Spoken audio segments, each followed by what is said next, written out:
The BBC is reporting that Syria's President Bashar al-Assad has appeared on Russian TV to confirm that his country's chemical weapons will be placed under international control. Obviously, the devil is in the details, but there is, I mean, look, we're playing on such a narrow playing field now in terms of this that everything must be there's a whole sort of set of understandings that must go into this when we say this. But to the extent that our desire, and by that I mean the Obama administration's desire to engage in military action against the Syrians, was a function of upholding international norms on the use of chemical warfare, having Assad say that he's willing to submit to this in terms of edifying that norm, mission accomplished-ishy.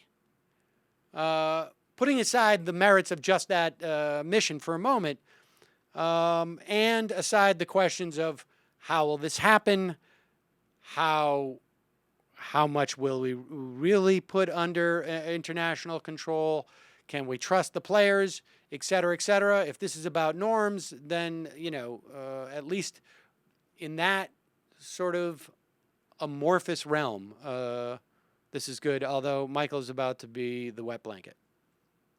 Assad's about to be the wet blanket because That's the Wall Street Journal is just reporting that now he's saying that as a condition of giving up the chemical weapons, the aid to rebels needs to stop by the U.S., which is not an unreasonable diplomatic demand, but it sets the agreement back. It certainly does. Right back to page one. And it was reported today that though, and I had seen a story about this a couple of weeks ago, though in June, I believe it was, the U.S. government announced that it would begin to arm the Syrian rebels. Supposedly, those rebels had not received any of the weapons up until the last couple of weeks. I don't think that they had received weapons.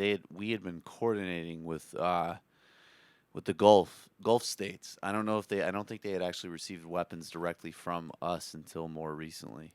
And I think it was also another higher grade of weaponry, more lethal stuff. According to the Washington Post today, the CIA has begun delivering weapons to rebels in Syria, ending months of delay in lethal aid that had been promised by the Obama administration. This is according to U.S. officials and Syrian figures.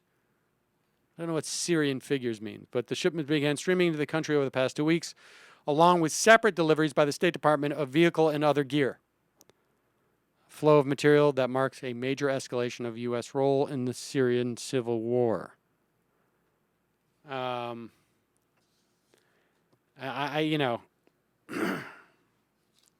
to me is almost a separate question. I don't know that we are in any way ending the bloodshed there, but I'm also not convinced that our not arming the rebels would also not end the bloodshed. So like I say, there's no good solutions here.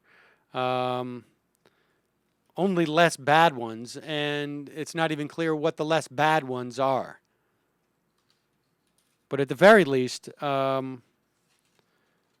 we've slowed our roll when it comes to attacking Syria. And look, I don't know. I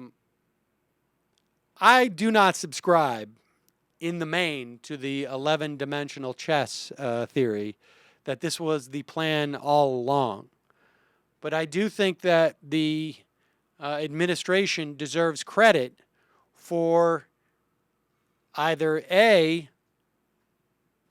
getting somewhere in negotiations with Putin at the G20 summit, and then having Kerry go out there and sort of subtly fly a test balloon, or B, seizing on the opportunity that was offered that came up by chance, because President Obama could have just said, that was not an offer. We don't take the Russians and the Syrians seriously. So, credit where credit is due. Anything that gets us to avoid war and an intervention that has no international backing. It's not to say that I want to see war that has international backing. But in this instance, when we're talking about imminent threat to broad segments of the civilian population, I think that the bottom line is, or at the lowest bar, is that you need to get UN approval. And so, credit where credit is due.